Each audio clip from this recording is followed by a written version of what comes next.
ส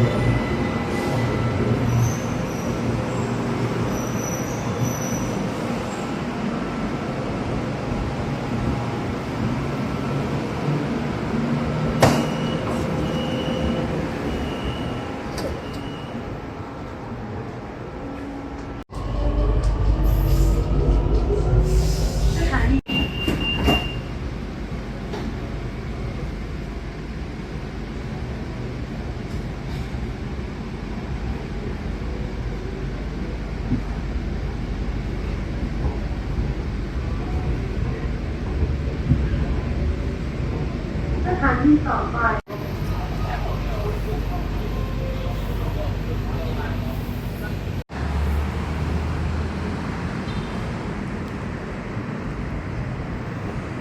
ตอนนี้เวลา 10 นาฬิกาผมกำลังจะเดินไปขึ้นต่อรถไฟฟ้าสถานีแอร์พอร์ตเรลลิงที่สถานีหัวหมากนะครับเพื่อไปท่าอากาศยานสุวรรณภูมิซึ่งวันนี้ผมจะเดินทางไปต่างประเทศไปเที่ยวคนเดียวเป็นครั้งแรกในชีวิตก็ถึงตอนนี้ก็ยังไม่ค่อยรู้สึกมั่นใจเท่าไหร่นะครับจริงๆผมเขียนไว้เยอะใน Facebook นะครับเขียนไว้ยาวว่าผมไม่ใช่สายแบกเป้เที่ยวหรืออะไรอย่างเงี้ยแม้แต่ไปนอนต่างจังหวัดคนเดียวยังไม่เคยนะครับนอกจากว่าเดินทางไปพบเพื่อนไปหาใครอะไรอย่างเงี้ยก็อีกเรื่องหนึ่งอันนี้ก็ตัดสินใจเดินทางไปเที่ยวคนเดียวลองดูว่ามันจะเป็นยังไง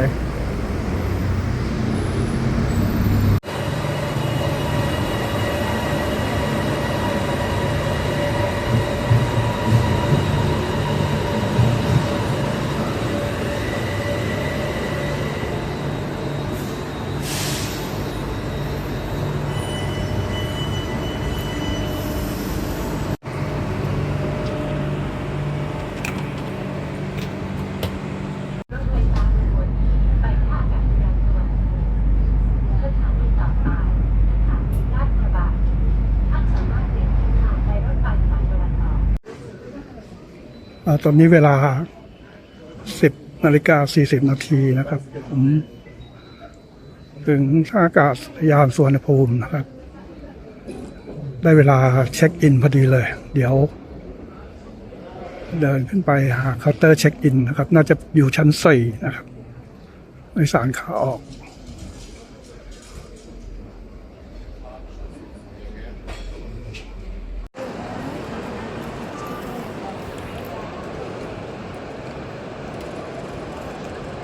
ของเราจะเป็นภูฏานแอร์ไลน์ผมไม่แน่ใจว่าอยู่แถวไหนต้องเดินหา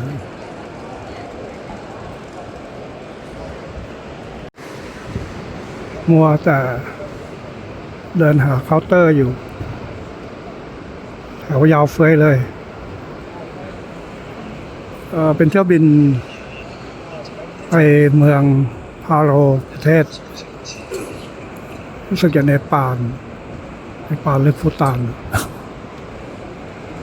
แต่จะแวะที่จาการ์ตานะครับสาเหตุที่จองภูฏานแอร์ไลน์ก็เพราะว่ามันมีไฟล์กลางวันนะครับนอกนั้นแต่ไม่ค่อยว่างนะครับนอกนั้นก็จะเป็นอินดิโก้อินเดียการบินไทยก็จะมีไฟล์เช้าตรู่หรือไฟล์ดึกไฟล์ค่ำซึ่งเราไม่ถนัดนะเราไม่เคยเดินทางคนเดียวก็เลยรอเขาว่างวันแรกก็คือวันนี้โปรดทราบเพื่อให้เป็นไปตามประกาศของตอนนี้ผ่านขั้นตอนตรวจสัมภาระแล้วก็ตม.เรียบร้อยแล้วนะครับก็กำลังจะเดินไปที่เกตนะครับเป็นเกต D8 ใช้เวลาพอสมควร ตรวจร่างกายละเอียดยิบ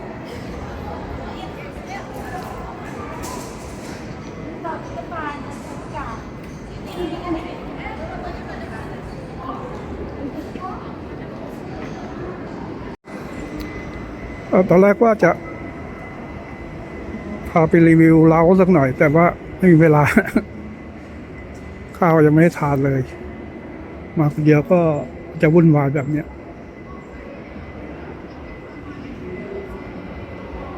กลัวหลงกลัวลืมไอ้นู่นไอ้นี่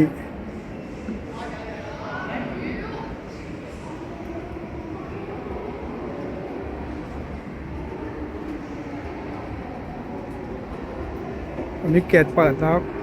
เดี๋ยวไปรอที่เกตเลยดีกว่า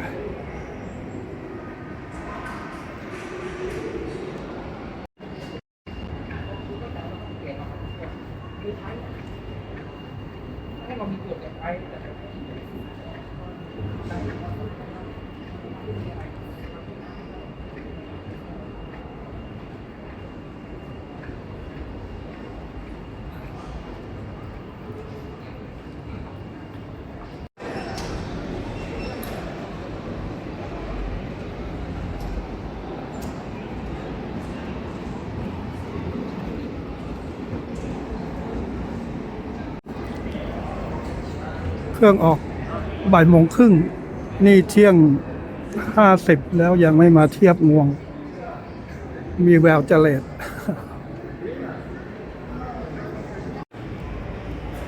เหตุผลที่เลือกเดินทางไปอินเดียผมเขียนไว้ยาวเฟ้ยใน Facebook นะลองท่านใดสะดวกลองเข้าไปอ่านดูก็ได้ ก็จริงๆเป็นคนไม่เคยเที่ยวคนเดียวนะ ไม่ว่าต่างจังหวัดหรือต่างประเทศ ถ้าไม่ได้เดินทางไปหาใครหรือไปงานอะไรประชุมสัมมนาหรืออะไรเงี้ยก็ไปคนเดียวนี่ไม่เคยเด็ดขาดเพราะว่ามันไม่สนุกนะแล้วก็จำนวนหลายวันแต่ก็คิดว่าพอไปยื่นวีซ่าคือหนึ่งลองไปยื่นวีซ่าดูแล้วก็พอได้วีซ่ามาก็คิดว่าถ้าไม่ไปโอกาสหน้าก็น่าจะลำบากแล้วถ้ามีโอกาสก็ควรจะไปซะเพราะว่าทุกวันนี้ก็บอกตรงว่าสุขภาพร่างกายก็ไม่ค่อยดีข่าวเจ็บป่วยคนรอบกายรู้สึกว่าอะไรมันไม่แน่นอนนะก็เลยคิดว่าก็ลองไปดูเผื่ออาจจะชอบหรือติดใจแต่ที่หนักใจก็คือว่าอินเดียมันไม่ได้ง่ายเหมือนญี่ปุ่นเกาหลีหรือจีนนะเพราะว่าเรื่องการคมนาคมเรื่องอะไรเขายังไม่เจริญเท่าก็เดี๋ยวรอเครื่องจะไม่มาเทียบงวงเลยเนี่ยจะบ่ายโมงอยู่แล้วเรื่องการเดินทางก็จริงๆก็วางแผนไว้หลวมๆนะฮะว่าไปลงแล้วจะไปไหนต่อไปเมืองไหนแต่ว่าก็ไม่กล้าจองหมดทั้งทริปเพราะว่ายังต้องลุ้นตม.ที่อินเดียด้วยว่าเขาจะให้เราเข้าหรือเปล่านะครับถ้าทุกอย่างผ่านสะดวกก็จะเริ่มเดินหน้าจองไปก็คือพูดง่ายๆก็เหมือนคล้ายๆจะด้นสดนะแก้ไขเอาข้างหน้าแค่วางแผนคร่าวๆว่าจะไปทางไหนไปเมืองไหนบ้างทำไปทำมาก็คือบางเมืองเนี่ยควรจะอยู่สักคือรู้สึกว่าพอมานั่งดูตารางแล้วมันกระชั้นเกินไปนะเราก็กลัวว่าพอถึงวันที่เราจะกลับเราจะคิดถึงบ้านเราจะไม่อยากอยู่ก็พยายามจัดจำนวนวันให้เท่าที่จำเป็นคราวนี้พอมานั่งดูตารางแล้วก็ยังรู้สึกเสียดายนะว่าเมืองนี้น่าจะอยู่นานกว่านี้สักหน่อยนึงอะไรอย่างเงี้ยมันควรจะมีเวลาอ้อยอิงบ้างมาดูมันรีบก็ลองดูว่าจะเป็นยังไงนะเพราะว่าเดี๋ยวไปถึงที่นู่นแล้วก็ต้องจองการเดินทางต่อให้ครบทริปเพราะตอนนี้จอง จองไปครบอะ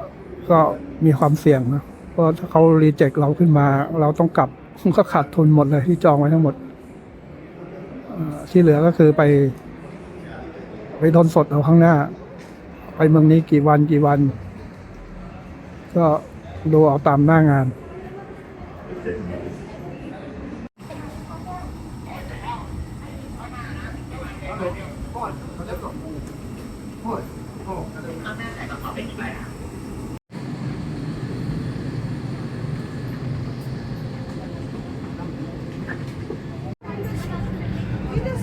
ผู้โดยสารก็น่าจะเต็มลำอยู่นะ เพราะว่าผมเห็นเต็มทุกเที่ยวเลยเที่ยวกลางวันเนี่ย จริงๆมาเที่ยวนี้เนี่ย เตรียมเสื้อผ้ามาอย่างมินิมอลมากเลยไม่เหมือนตอนอยู่กรุงเทพนะ ถ้าคนที่รู้จักจะรู้ว่า ผมไปไหนมาไหนนี่ใส่เสื้อหลายตัวมาก แต่มาเที่ยวนี้เนี่ยผมจริงๆน้ำหนักที่โหลดใต้ท้องเครื่องเนี่ย20 กิโลแล้วก็หอบขึ้นหิ้วขึ้นเครื่องอีก7 กิโลผมขนเสื้อผ้ามากระเป๋าเสื้อผ้าที่โหลดใต้เครื่องเนี่ยหนัก 6.5 กิโลคนยั่งน้ำหนักบอกเสียดายมากเลยต้องเป็น10 กิโลเพราะผมเป็นห่วงไฟโดเมสติกในอินเดียเนี่ยมันได้ประมาณ15 กิโลแล้วผมก็เผื่อไว้เพราะว่าส่วนกระเป๋าที่หิ้วขึ้นเครื่องเนี่ยเขาได้7 กิโลผมก็หนัก3 กิโลครึ่ง สรุปทริปนี้เอาของมาไม่ถึงประมาณ10 กิโลนะรวม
ตอนนี้วิ่งมาตีวงที่อ่าวไทยนะครับแล้วก็วกขึ้นเหนือเข้าไปผ่านพม่าบังกลาเทศแล้วก็เข้าอินเดีย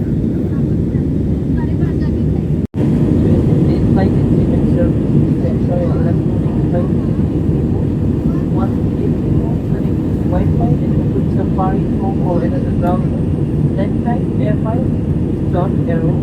is not using your equalizer number. Welcome your feedback for the improvement.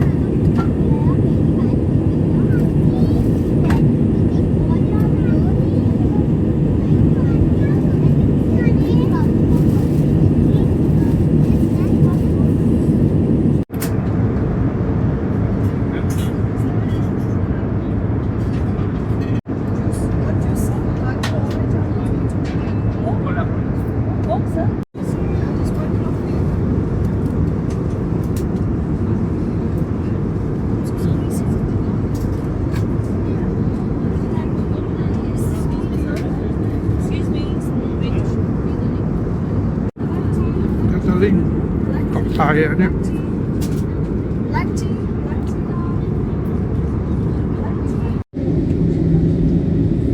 ที่เลือกนั่ง Windows Seat ก็เพราะว่าอยากจะเห็นขี่ม้าไหลบ้างนะเสือฟุกๆแต่ปรากฏว่าท้องฟ้าปิดตลอดตั้งแต่พ้นบ้านเรามานี่เจอแต่เมฆฝนตลอดมองไม่เห็นอะไรเลย ตอนนี้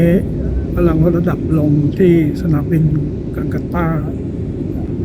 แต่จริงๆก็เชื่อใจ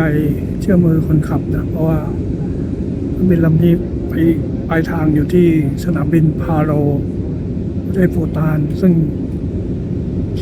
ต้องเสี่ยงจริงๆนะที่จะลงสนามบินนี้ได้แล้วคนขับเขาได้ชำนาญพอสมควร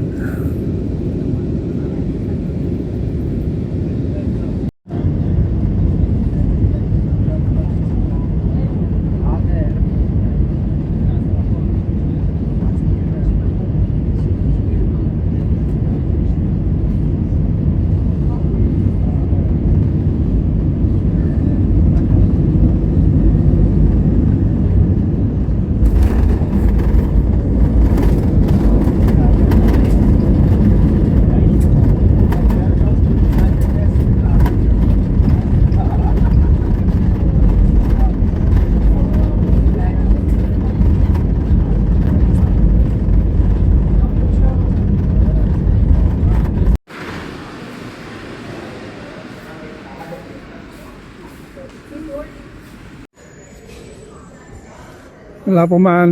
บ่าย2:30นะมาถึงที่นี่แต่จริงๆเราบินมา2 ชั่วโมงกว่ามันควรจะเป็นบ่าย3ใช่ไหมแต่ว่าที่อินเดียเขาช้ากว่าประเทศไทย1 ชั่วโมงเราก็ได้กำไรไป1 ชั่วโมงเหมือนกับบินมา1 ชั่วโมงเดียวก็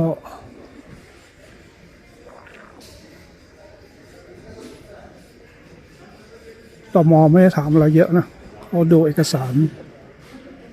ที่เราพัก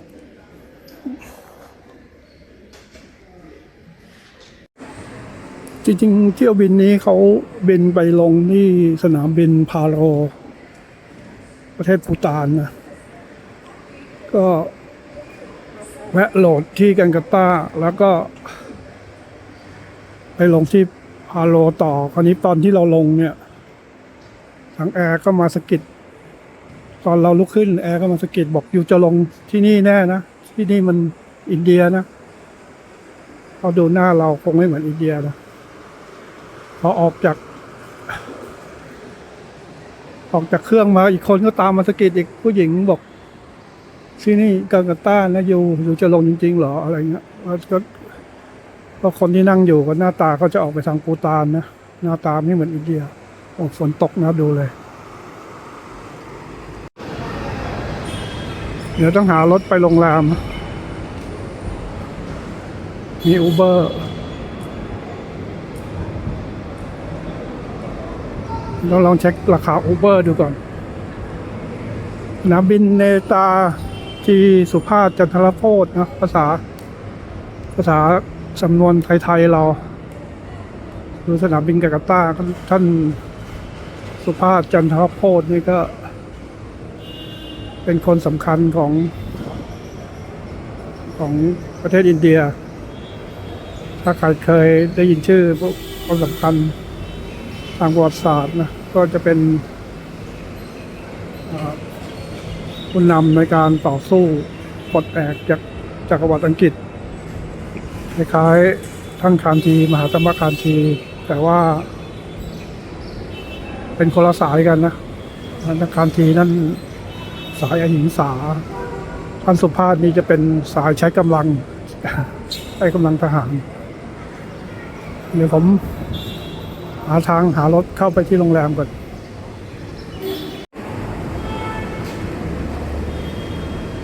เรียกอูเบอร์ยังไม่ได้เขามีผมไม่ได้เตรียมข้อมูลมาเลยเขามีประเภทแท็กซี่ด้วยไม่รู้อยู่ตรงไห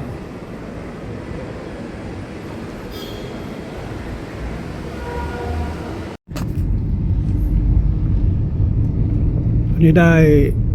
ลดแล้วครับแพงกว่าอูเบอร์ประมาณ100 กว่าบาทยอมจ่ายไปเรียกอูเบอร์ไม่ยอมมา จริงๆรถไม่ติด20 นาทีก็ถึง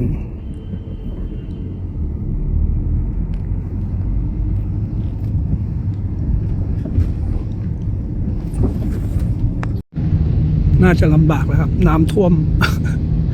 จะไปไหนได้เนี่ยวันนี้โอ้ยตั้งใจจะไปหลายที่เลย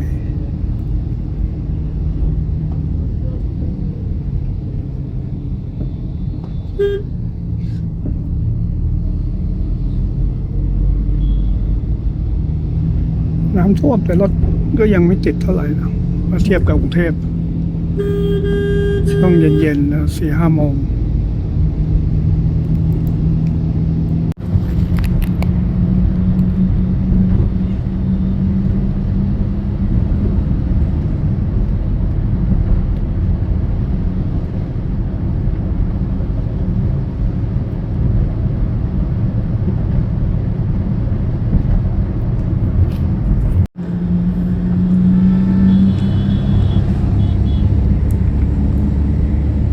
วิ่งไล่กันมาแล้วก็บีบแต่กันอย่างนี้ถ้าเป็น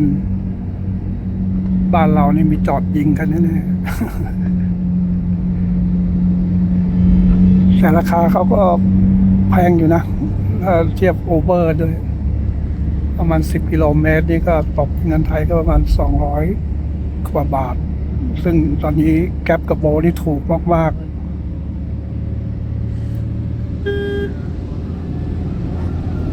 สภาพรถก็ไม่ค่อยดีเท่าไหร่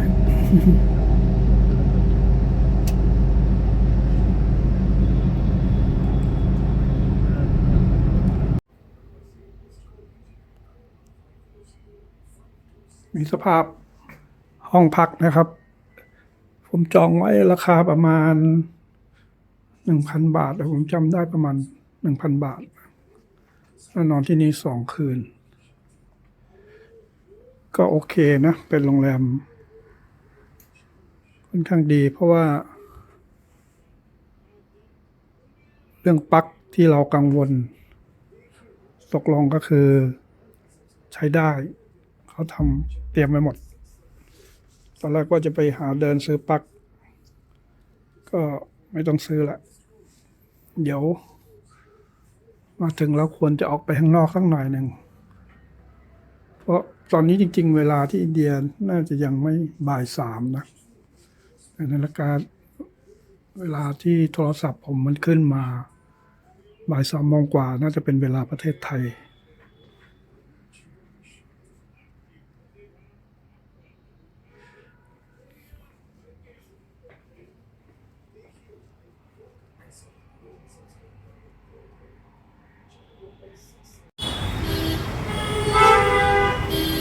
จากโรงแรมก็เดินมั่วๆมา ว่าจะลองมาขึ้นรถไฟฟ้าจะเข้าไปในเมืองได้หรือเปล่าไม่รู้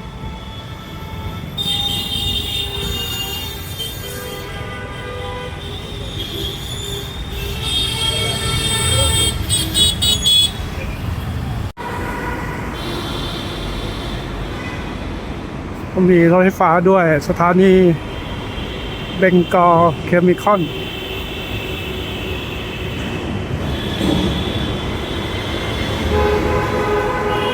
จะลองไปถามก็ดูน่าจะเข้าไปได้ในเมือง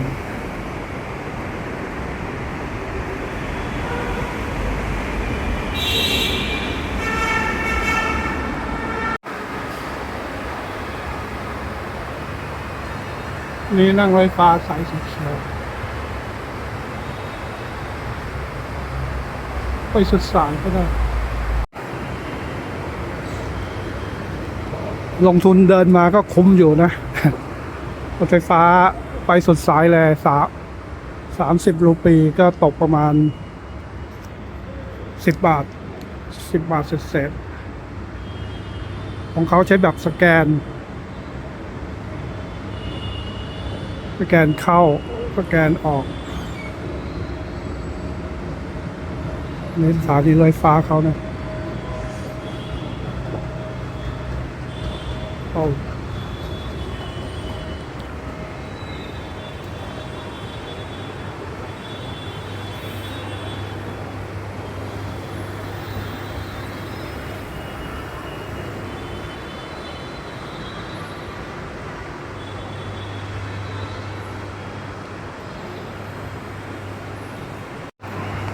แต่รถเขาไม่ถี่เหมือนบ้านเรานะ รอขบวนหนึ่ง15 นาทีขึ้นไป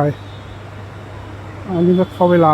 17.49 ก็น่าจะตรงกับโทรศัพท์ของผม ผมก็ว่าทำไมมันมืด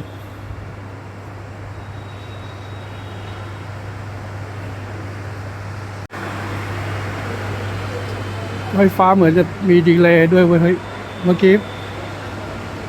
1 นาทีจะถึงตอนนี้เป็น14 นาทีแล้วโอ้แรงมากไม่เหมือนไฟฟ้าบ้านเรา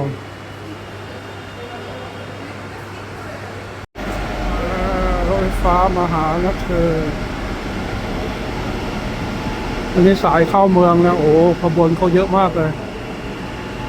เกือบ10 คันนะบ้านเรา3-4 คัน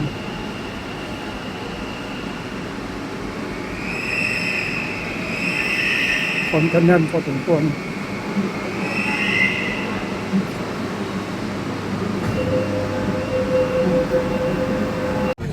Please mind the gap between the train and the platform.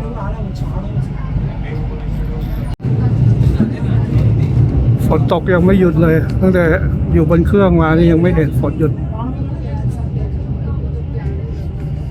ตกตลอดทางอันนี้น่าจะเป็นซอลเล็ก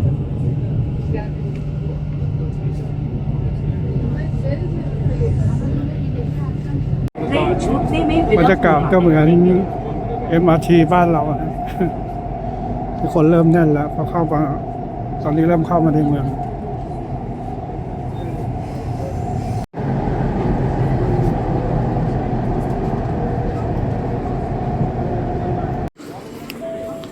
কাউন্টারে কাগজের QR return ticket পাওয়া যাচ্ছে যাত্রীদের এই সুবিধা গ্রহণ এবং সময় বাঁচানোর জন্য অনুরোধ করা হচ্ছে काउंटरों पर पेपर क्यूआर रिटर्न टिकट उपलब्ध है यात्रियों से अनुरोध है कि वे इस सुविधा का लाभ उठाएं और समय बचाएं। ต้องบอกว่าสุดยอดจริงๆ เบียดเสียดเยียดยัดกันหน้าดูสถานีนี้นี่เขาวิ่งลอดแม่น้ำฮุกลี่นะแม่น้ำวิ่งลอดแม่น้ำฮุกลี่มาโผล่ที่สถานี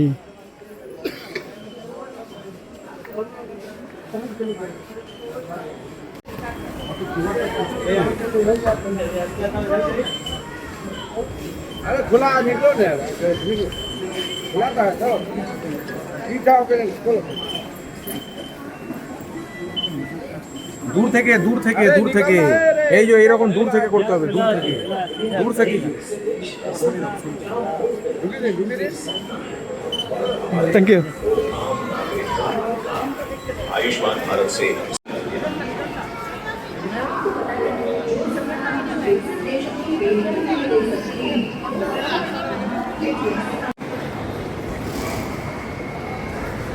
ฝนก็ยังไม่หยุดตกโอ้ย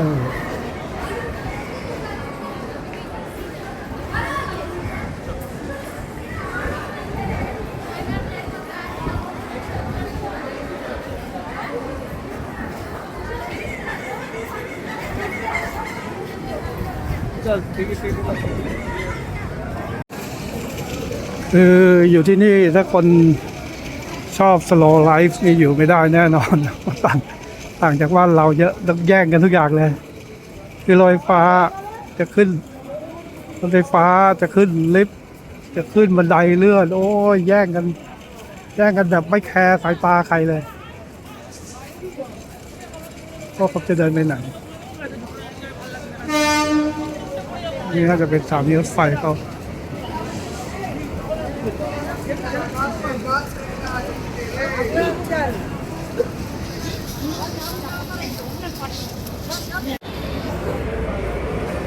จริงๆผมจะมาที่นี่คือสะพานพุทธไม่รู้จะมีทางไปหรือเปล่าเราเดินไปเรื่อยก่อน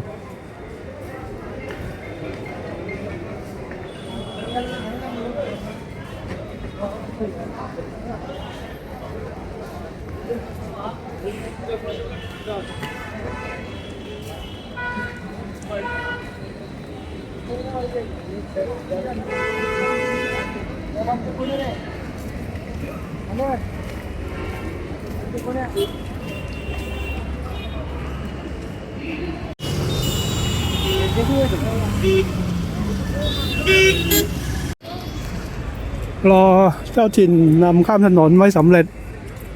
นำข้ามเองก็เลย แกแล้วยังซ่า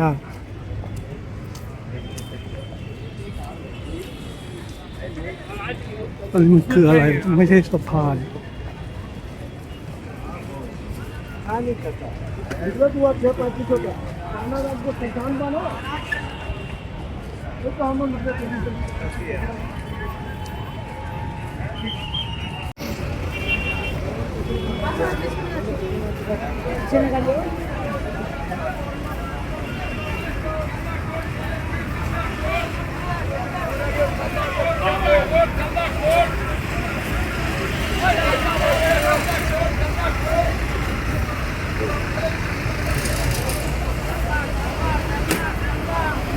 เป็นวายไหมเล่า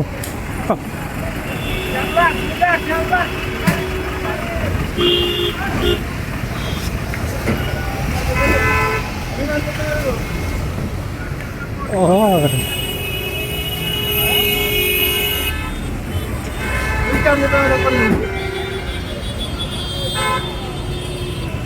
ข้ามถนนแถวนี้ได้นี่สุดยอด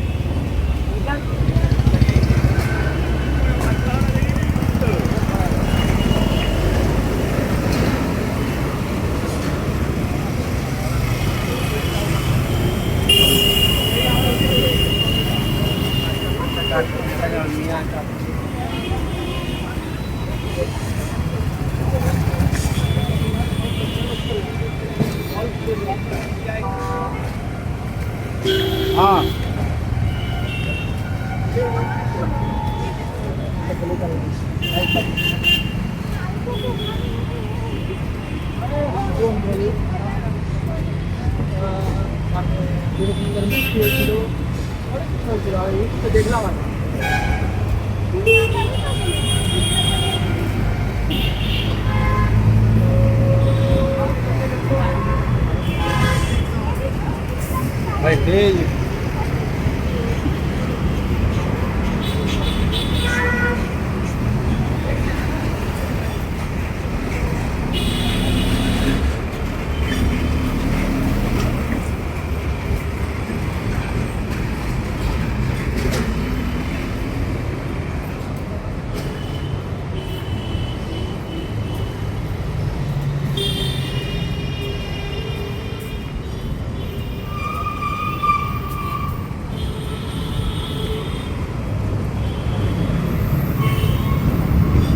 ตรงนี้คือ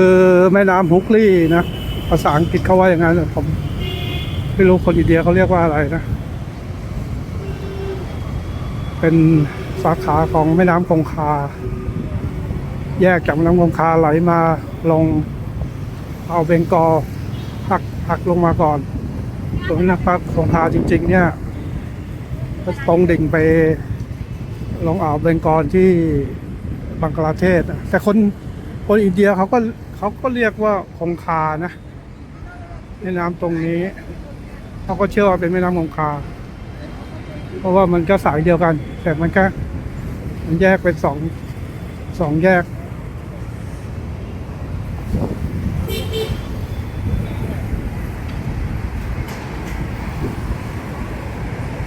โอ้ยฝั่งนู้นสวยกว่าเราคิดว่าฝั่งนี้ก็ไม่เป็นไรได้ข่าวแต่ฝนก็ไม่หยุดสักทีนะเนี่ยเดินกลางร่มนะ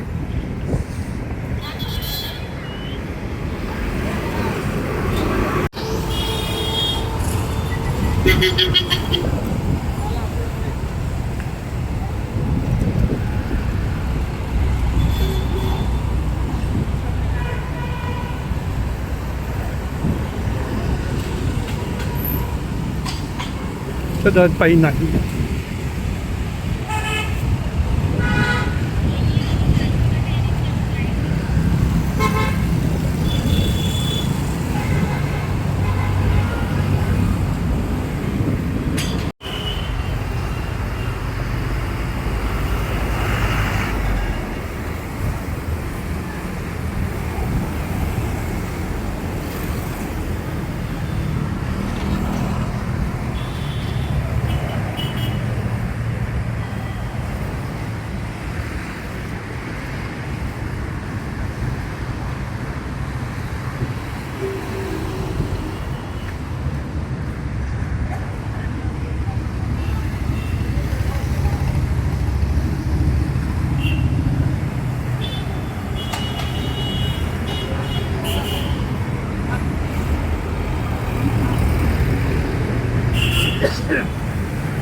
หรับวันนี้ก็คิดว่าจะไป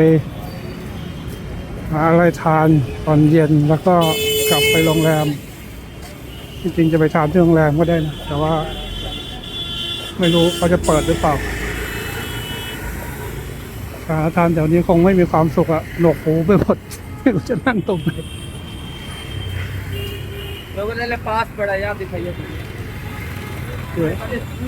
จริงๆแถวนี้ก็คือปากคลองตลาดบ้านเราแหละถ้ามาตอนกลางวันนะ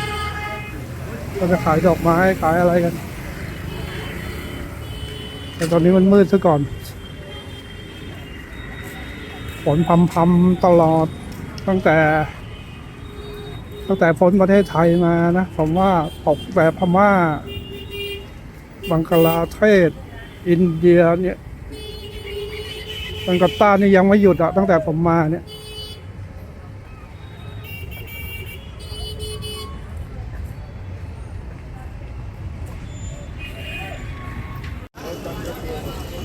เดินมาเจอ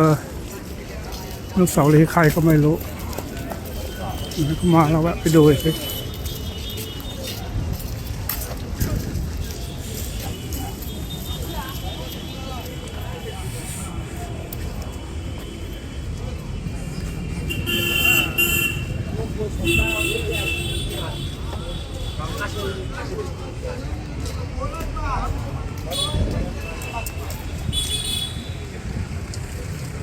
อ่านไม่ออก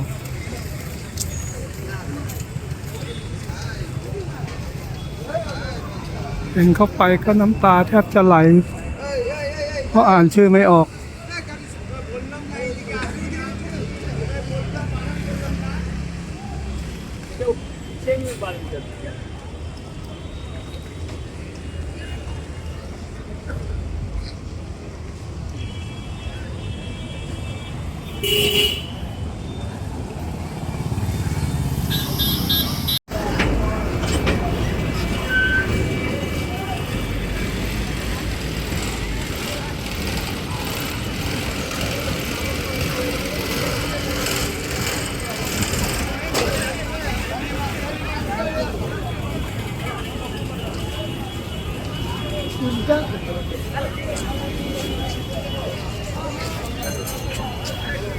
मोठा बांगलादेश मोठा बांगलादेश मोठा बांगलादेश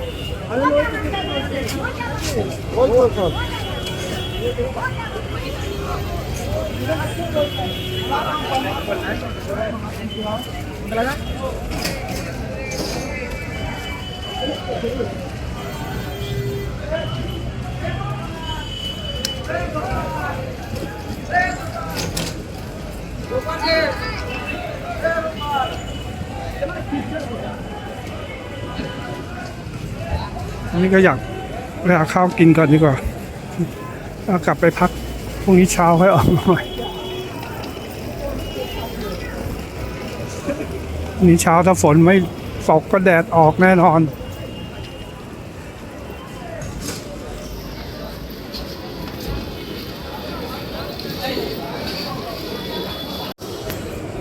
จริงมาเมืองนี้ก็ยังไม่โดนใครตื้อทำอะไรนะไม่ว่าจะเป็นขอทานนะมีแต่เขาไม่ขอเราเขาไม่เห็นเรา เราลบทันก็ยังไม่เจอตื้อมาลงจากสนามบินมาก็ไม่เจอแต่ว่าสนามบินคงมาตื้อยากหน่อยนะไม่เจอรถนี่เรียกไม่มาเรียกอูเบอร์ก็หลงคนเป็นเจ้าถิ่นแล้วหลงผมก็ไม่รู้ทำไงหลงมาไม่ถูกผมก็เลยไปนั่งแท็กซี่พรีเพดนะโดนไป600 รูก็200 กว่าบาทในระยะทาง10 กิโลเมตรผมว่าแพงกว่าแก๊ปกับโบบ้านเราเยอะบ้านเรา200 กว่านี่ต้อง20 กว่ากิโลขึ้นไป30 กิโลด้วยซ้ำผมกลับมาที่เดิมแล้วกลับมาที่เมโทรเดี๋ยวถ้ามีที่อาหารก็จะหาอะไรกินถ้าไม่มีก็ลองเสี่ยงไปแถวโรงแรมเขาไม่น่าปิดเร็วนะนี่ยังไม่2 ทุ่ม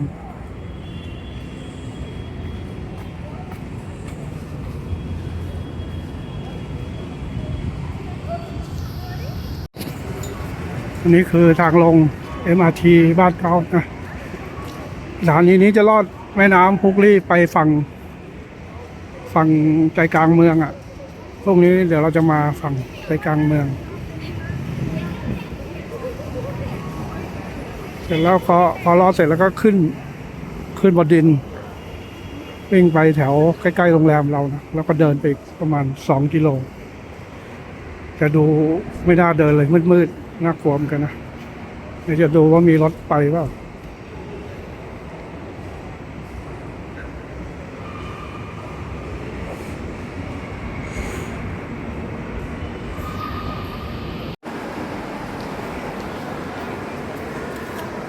จริงๆแถวนี้เขาก็น่าจะมีอะไรให้กินนะเราลองเดินไปดูหน่อย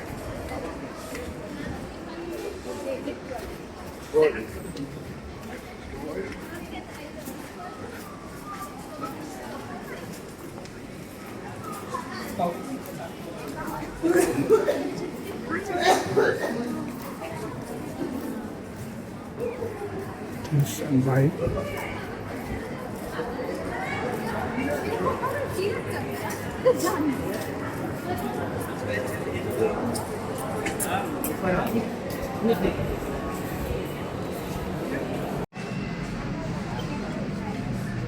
ทุ่มครึ่งแล้ว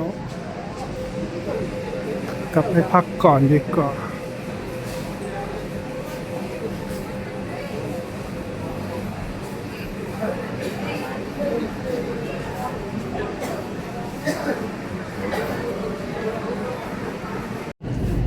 अगला स्टेशन सियालदा। না 11 বলে কি 2 না 3 ตัวเขาประมาณเนี้ย Next station is Sialda. Metro চত্বরে থুতু ফেলবেন না, মেট্রোতে আবর্জনা এবং প্লাস্টিকের বোতল ফেলবেন না। 2 ทุ่มแล้วได้ยินเสียงเหมือนฝนยังไม่หยุดตกเดี๋ยวลองเดินไปห้างใกล้ๆเผื่อมีอะไรให้กิน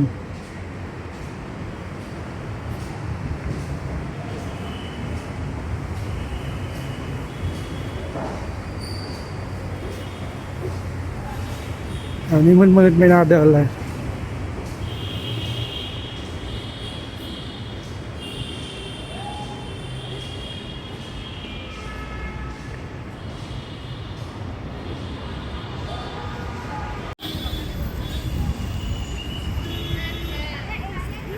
มีห้างอยู่ใกล้ๆไม่รู้จะปิดหรือยังเป็น4 ทุ่มอ่ะน่าจะมีอะไรขายบ้างนะ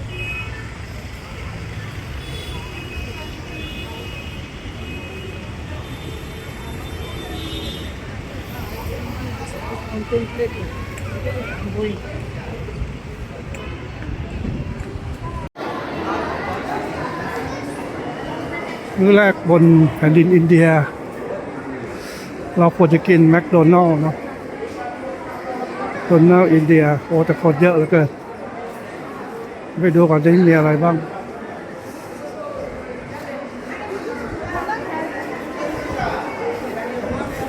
อันนี้เหมือนเมกะบางนา เนี่ยเรามาเดินเมกะบางนา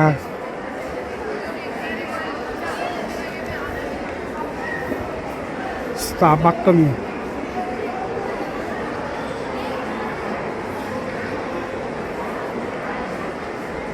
ชั้นไหนที่เขามีอาหารเยอะๆ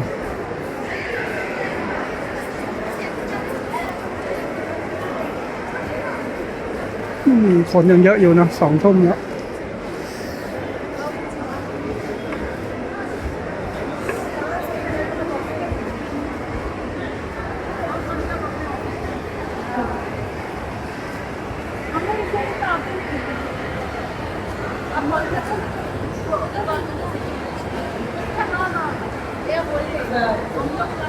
จริงๆอยากกินแมคโดนัลล์แต่คนเยอะมากโอลิเดียกินแมคโดนัลล์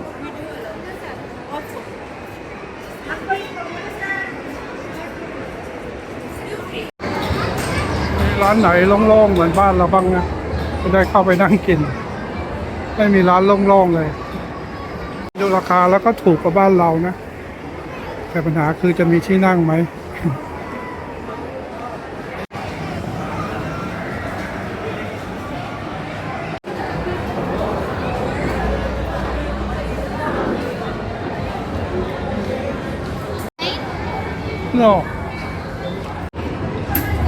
แต่เงินทอนก็งงแล้วนะ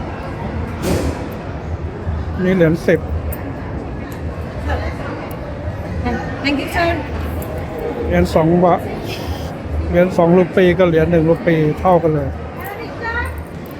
ดูตั้งนานสงสัยจะต้องยืนกิน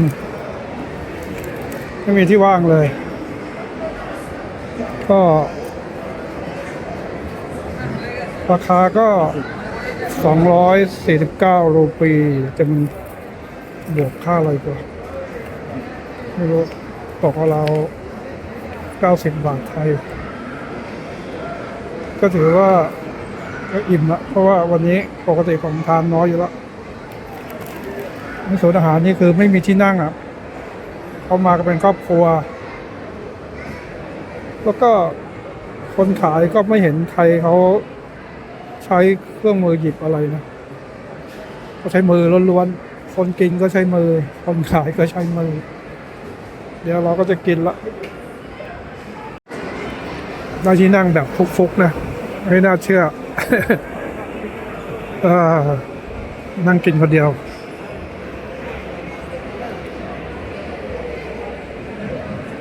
กินเสร็จแล้วก็กลับไปนอนพักคนเยอะมาก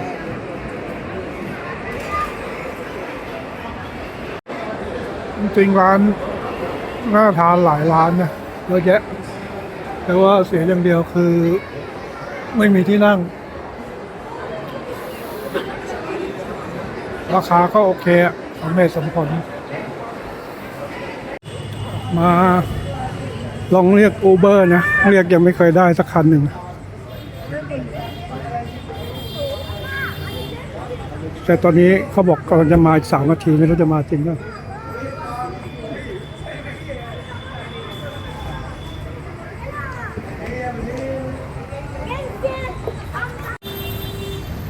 สรุป Uber ไม่มานะ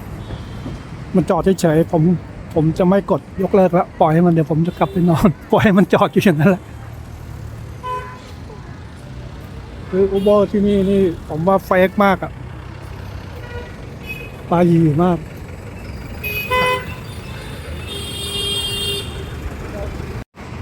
มี Uber มาอีกคันหนึ่งไม่รู้จะไปจริงเปล่า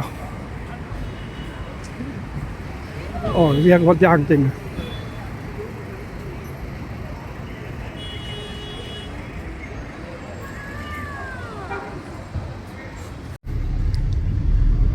สรุปว่าได้ Uber มาคันหนึ่งนะครับกำลังกลับโรงแรม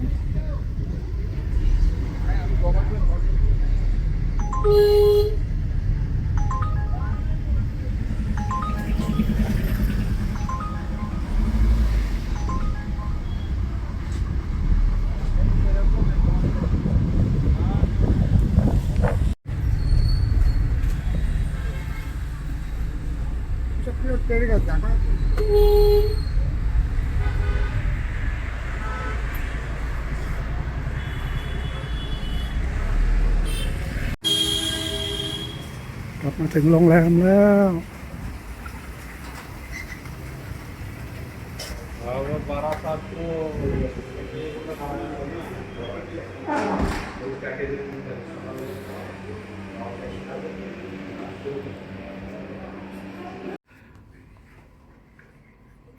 กลับมาถึงห้องแล้วก็โอเคนะสบายคืนนี้น่าจะนอนหลับเพราะดูภาพห้องก็ไม่ขี้เหร่เท่าไหร่คือผมจากที่จองโรงแรมในอินเดียเนี่ยส่วนใหญ่จะมีคอมเมนต์เรื่องความสะอาดเรื่องอะไรซึ่งเรตติ้งไม่ค่อยดีเท่าที่ผมดูนะส่วนใหญ่ถ้า8 กว่านี่คือโอเคแล้วอะแต่ถ้าเป็นบ้านเรานี่ต้อง9ขึ้นไปเรตติ้งไม่ค่อยดีส่วนใหญ่จะโดยเฉพาะพาราณสีเนี่ยหายากมากโรงแรมที่ ที่ถูกใจนักท่องเที่ยวนะพอดีผมเพิ่งมาเห็น อันนี้เป็นช่องเสียบสายแลนหรือเปล่า น่าจะใช่นะ เดี๋ยวผมจะลองพอดีพกสายแลนมาด้วย ถ้าได้อย่างนี้ก็โอเค แต่ไม่รู้เขาจะเปิดสัญญาณหรือเปล่าปลั๊กเบิกก็ใช้ได้ ไม่ต้องใช้ปลั๊กพ่วงอะไรทั้งสิ้นนะ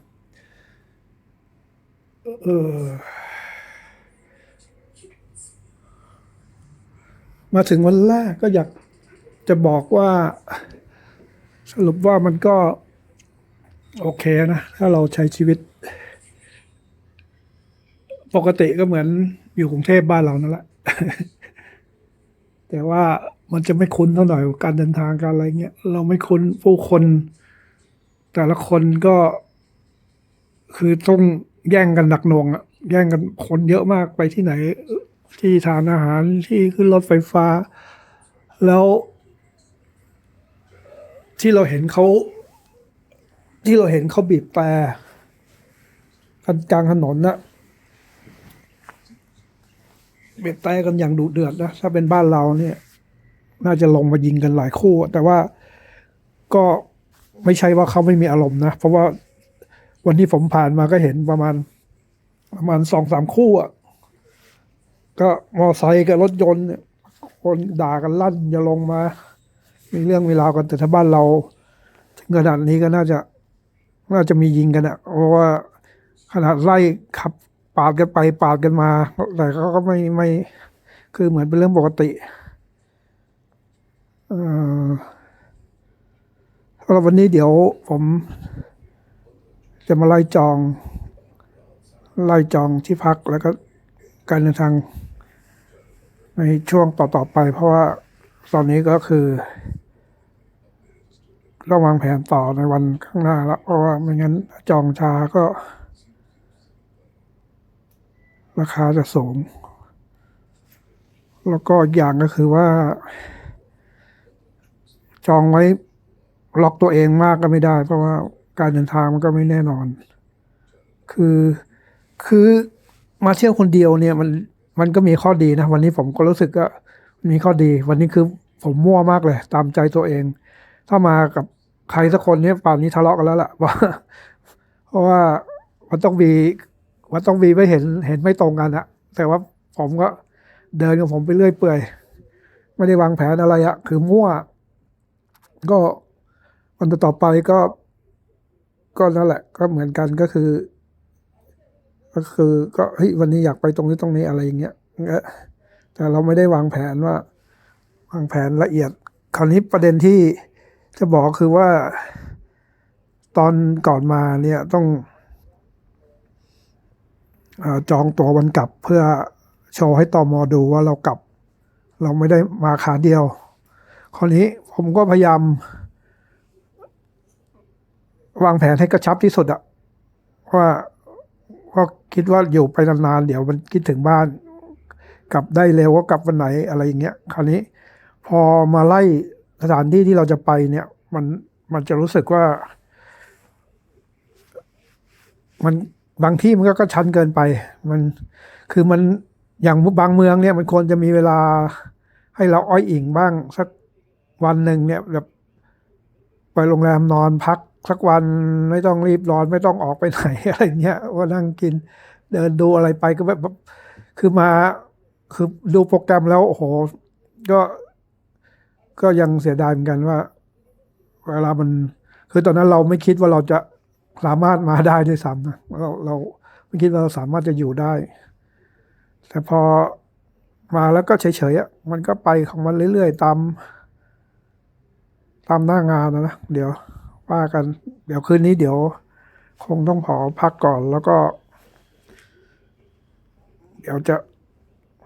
ลองอัพวิดีโอแรกของวันให้ดู ซึ่งไม่มีอะไรเลยวันนี้ไม่มีอะไรเลยก็ราตรีสวัสดิ์กันไปแค่นี้แล้วกันนะเดี๋ยวผมทำธุระส่วนตัวแล้วก็มีเวลาก็นั่งอัพวิดีโอเพราะยังมีเวลาเยอะ โอเคครับวันนี้ก็ราตรีสวัสดิ์ครับ พูดถึงราคาอาหารในโรงแรมก็โอเคอยู่นะ ผมว่าแต่น่าจะมีภาษีหรือว่ามีเซอร์วิสชาร์จอะไรหรือเปล่าไม่รู้นะ ผมว่าราคาก็โอเคพอทานได้ เดี๋ยวพรุ่งนี้ถ้าไปในเมืองแล้ว ไม่มีที่นั่งก็ กลับมากินที่นี่สบายมากเลยที่นั่งน่านั่งมาก private เลย แต่ว่าไปในเมืองก็มีร้านน่าสนใจอยู่ ต้องไปย่านนี่มันน่าสนใจ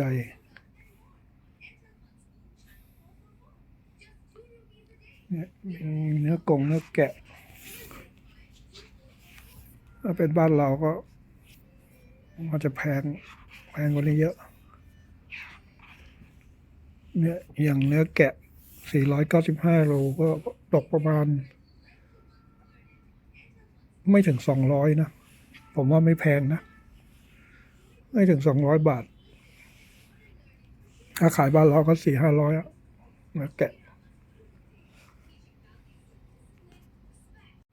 เครื่องดื่มก็มีนะ